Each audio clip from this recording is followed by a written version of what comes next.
इस वीडियो में आप जानेंगे इलेक्ट्रिक करंट क्या होती है, किन पदार्थों में इलेक्ट्रिक करंट फ्लो होती है, किन पदार्थों में इलेक्ट्रिक करंट फ्लो नहीं होती है। आइए जानें इन सब कारणों को। Thank you very much. Good morning students, welcome to my YouTube channel Galaxy Concept Classes. जैसा कि हम लोग पिछले वीडियोस में डिस्कस करते रहे कि 10th क्लास से रिलेटेड लाइट से रिलेटेड टॉपिक्स थे, आज हम लोग 10th क्लास का एनसीईआरटी बेस्ड इलेक्ट्रिक करंट पे डिस्कस करेंगे। आप लोग यूट्यूब चैनल पसंद आ रहा है तो लाइक करते रहिए, सब्सक्राइब करते रहिए और जो भी क्वेश्चंस हो आप कमेंट बॉक्स में लिख सकते हैं, उनके आंसर्स मैं दूंगा। क्योंकि फर्स्ट ईयर और 11th और 12th और नेक्स्ट क्लासेस के लिए भी हम वीडियो अपलोड करेंगे, इसलिए आप लोग सब्सक्राइब करते रहिए। आज बहुत ही इंटरेस्टिंग टॉपिक आज इस पर डिस्कस करेंगे, इलेक्ट्रिक करंट के बारे में। घरों में कमर्शियली आप देखते हैं फैन है, बहुत सारे ऐसे इलेक्ट्रिक इक्विपमेंट्स हैं, फैन है, टीवी है, वॉशिंग मशीन है, बहुत सारे इलेक्ट्रिक उपकरण हैं जो केवल वैद्युत इलेक्ट्रिक एनर्जी से ही ऑपरेट होते हैं, इलेक्ट्रिक एनर्जी से ही चलते हैं। अगर इनमें वैद्युत धारा प्रवाहित ना हो, इलेक्ट्रिक करंट फ्लो ना हो, तो ये उपकरण नहीं चल सकते। अर्थात हम जानते हैं कि कोई भी वस्तु या कोई भी मशीन या कोई व्यक्ति एक एनर्जी के द्वारा ही वर्क कर सकता है। जो इलेक्ट्रिक इक्विपमेंट्स हैं उनके लिए वर्क करने के लिए इलेक्ट्रिक एनर्जी की जरूरत पड़ेगी। इलेक्ट्रिक एनर्जी अर्थात वैद्युत ऊर्जा। इलेक्ट्रिक एनर्जी से पहले हम ये जानना जरूरी कि इलेक्ट्रिक क्या होता है, इलेक्ट्रिक करंट क्या होता है, ये कैसे जनरेट होती है, क्या रीजन है। आज से लगभग बहुत साल पहले ऋषियों मुनियों की बात है। कणाद एक ऋषि थे, उन्होंने देखा कि जब भी दो वस्तुएं आपस में फ्रिक्शन के द्वारा रगड़ी जाती हैं, अर्थात में फ्रैक्शनल फोर्स जब लगता है, तब जैसे सिल्क की आप साड़ी वगैरह, सिल्क का कोई कपड़ा लीजिए और आप हाथों में रगड़िए तो आपके रोए जो होते हैं वो ऐसे खड़े हो जाते हैं। हाँ, करंट चिंगारियां सी उत्पन्न होती है, चंचनाहट सी उत्पन्न होती है, अर्थात वहां पर एक आकर्षण का गुण उत्पन्न हो जाता है। किसी भी वस्तु में फ्रैक्शन द्वारा रगड़ने से जो आकर्षण, attraction force create, attraction create हुआ, आकर्षण की जो क्वालिटी क्रिएट हुई, वो क्वालिटी जिस रीजन से उत्पन्न होती है वो कहलाती है आवेश। क्या कहलाती है? आवेश, चार्ज। अर्थात उन्होंने देखा कि जब भी कोई वस्तु आपस में रगड़ी जा रही है तो उसमें चार्ज क्रिएट हो रहा है। चार्ज क्या होता है? इस चार्ज की वजह से ही, इस चार्ज की वजह से ही किसी भी चालक पदार्थ में वैद्युत धारा, इलेक्ट्रिक करंट फ्लो होती है। चार्ज की वजह से ही इलेक्ट्रिक करंट फ्लो होती है। अर्थात चार्ज क्या होता है? What is charge? अब हमारे सामने एक प्रश्न खड़ा हो जाता है कि चार्ज क्या है, अर्थात व्हाट इज चार्ज। इस चार्ज को समझने के लिए हमें किसी भी एटम के बारे में जानना बहुत जरूरी है। अर्थात व्हाट इज एटम? एटम आप जानते हैं कि कोई भी एटम, कोई भी पदार्थ छोटे छोटे मॉलिक्यूल्स और एटम से मिलकर बना होता है। एटम में बीच में एक न्यूक्लियस होता है, सेंटर पार्ट पे। न्यूक्लियस में न्यूट्रॉन और प्रोटॉन होते हैं, ये आप बेसिक क्लासेस में पढ़ चुके हैं। न्यूट्रॉन और प्रोटॉन न्यूक्लियस में होते हैं और उसके आउटर मोस्ट जो कक्षाएं, जो सेल्स होते हैं, उनमें इलेक्ट्रॉन्स होते हैं। इलेक्ट्रॉन्स हम जानते हैं कि कोई भी पदार्थ इन तीन पार्टिकल्स, तीन बेसिक पार्टिकल्स, प्रोटॉन, न्यूट्रॉन और इलेक्ट्रॉन से मिलकर बना होता है। ये बेसिक पार्ट्स हैं। इन्हीं तीन कणों से, इन्हीं तीन पार्टिकल से कोई भी पदार्थ, दुनिया की कोई भी वस्तु इन तीन पार्टिकल से मिलकर बनी होती है। न्यूट्रॉन और प्रोटॉन किसी भी एटम में न्यूक्लियस में बीच में होते हैं, वो मूव नहीं कर सकते। लेकिन इलेक्ट्रॉन जो होते हैं उसके चारों ओर डिफरेंट सेल्स में, डिफरेंट कक्षाओं में घूमते रहते हैं, मूव करते रहते हैं। यहां पर इलेक्ट्रॉन्स होते हैं, अर्थात इलेक्ट्रॉन, प्रोटॉन और न्यूट्रॉन। जो बाहरी कक्षाओं में होते हैं वो इलेक्ट्रॉन होते हैं। किसी भी पार्टिकल पर, इलेक्ट्रॉन पर और प्रोटॉन पर, इलेक्ट्रॉन पर नेगेटिव चार्ज होता है और प्रोटॉन पर पॉजिटिव चार्ज होता है। न्यूट्रॉन न्यूट्रल होता है, न्यूट्रल होता है। इस पर कोई भी चार्ज नहीं होता, कोई भी आवेश नहीं होता। न्यूट्रॉन की बात मैं कर रहा हूं। लेकिन इलेक्ट्रॉन और प्रोटॉन पर चार्ज होता है, प्रोटॉन पर पॉजिटिव चार्ज होता है और इलेक्ट्रॉन पर नेगेटिव चार्ज होता है।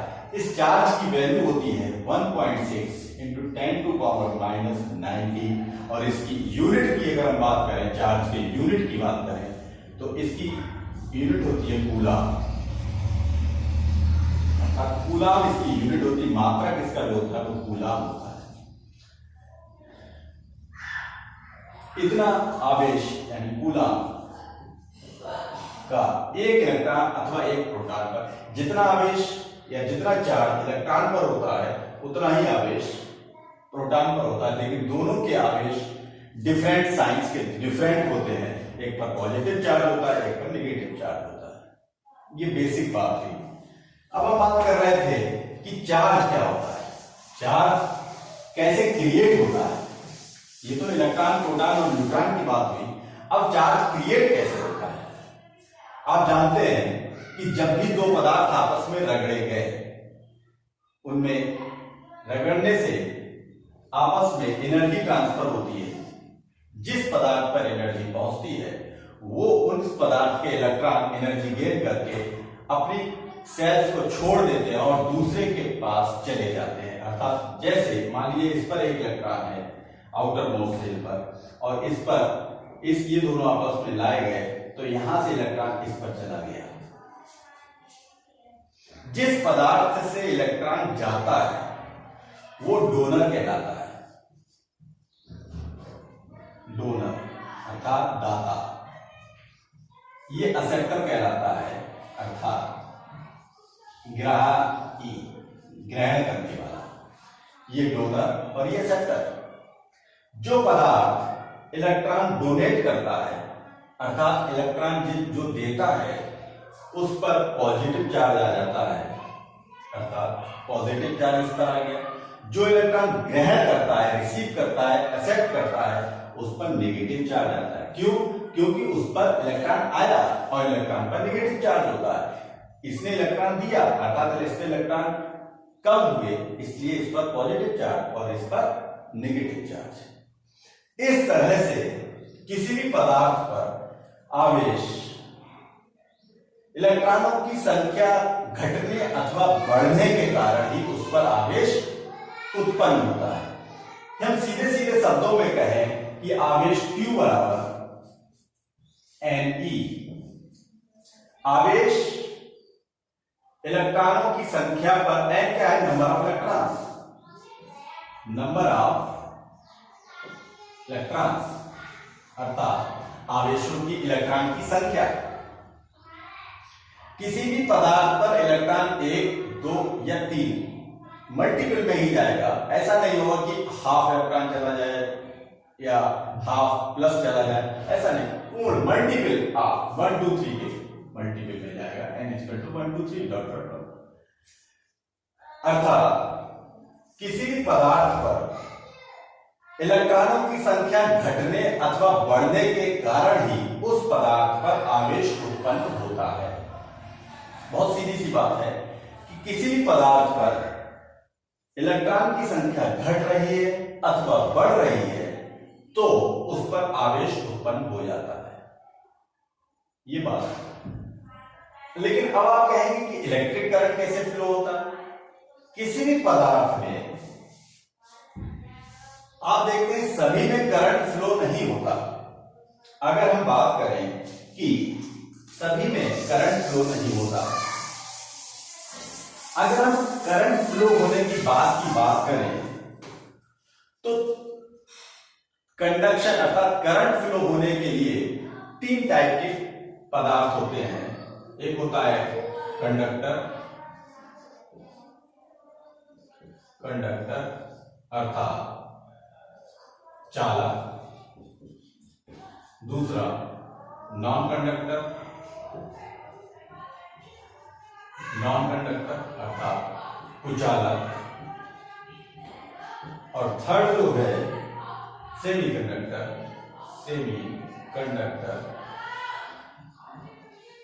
अर्धचालक। आप देखते हैं कि सभी पदार्थों में वैद्युत धारा इलेक्ट्रिक करंट का फ्लो नहीं होता। 3 पदार्थ हैं धारा प्रवाहित होने के लिए। 3 पदार्थ को 3 कैटेगरी है।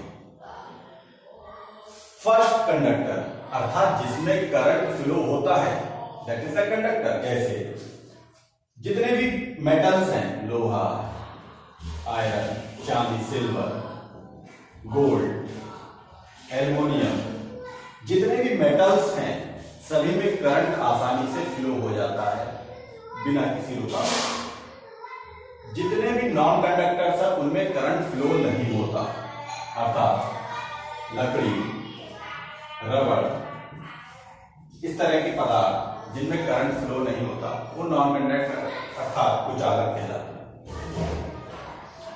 कुछ पदार्थ ऐसे होते हैं जिनका टेम्परेचर बढ़ाने पर उनमें करंट फ्लो होने लगती है, परंतु सामान्य अवस्था में नॉर्मल टेम्परेचर पर वो नॉन कंडक्टर की तरह बिहेव करते हैं। अर्थात टेम्परेचर बढ़ाने पर तो कंडक्टर की तरह और टेम्परेचर नॉर्मल है तो नॉन कंडक्टर की तरह बिहेव करते हैं।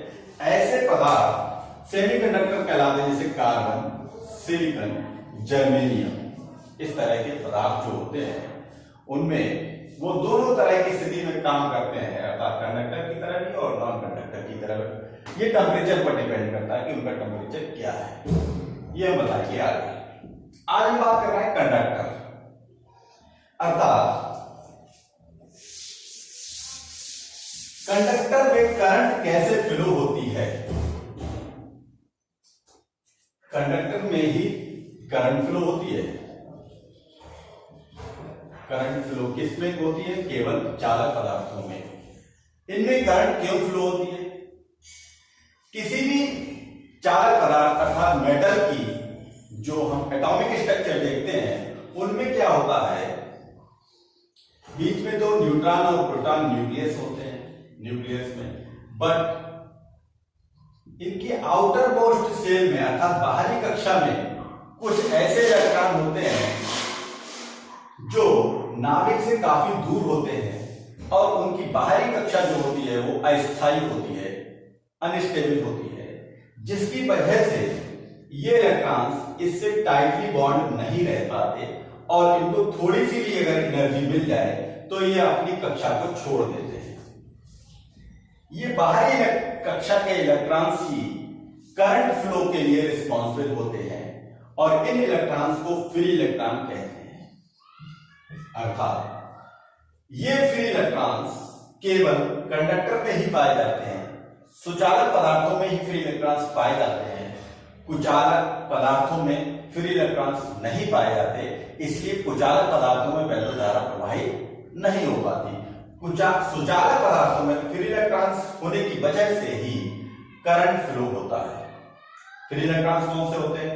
जो इलेक्ट्रॉन्स बाहरी कक्षा में होते हैं और नाभिक से काफी दूर होते हैं, जिन पर नाभिक का अट्रैक्शन फोर्स कम लगता है, इसलिए अपनी कक्षा को आसानी से छोड़ देते हैं। ये फ्री इलेक्ट्रॉन्स हुए। अर्थात अब हम बात करेंगे करंट। किसी भी चालक पदार्थ में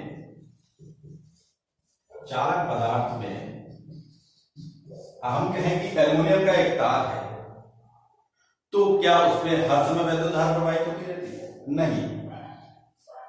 चालक पदार्थ में इलेक्ट्रॉन्स फ्लो एक निश्चित डायरेक्शन में हो, अर्थात आवेश प्रवाह की दर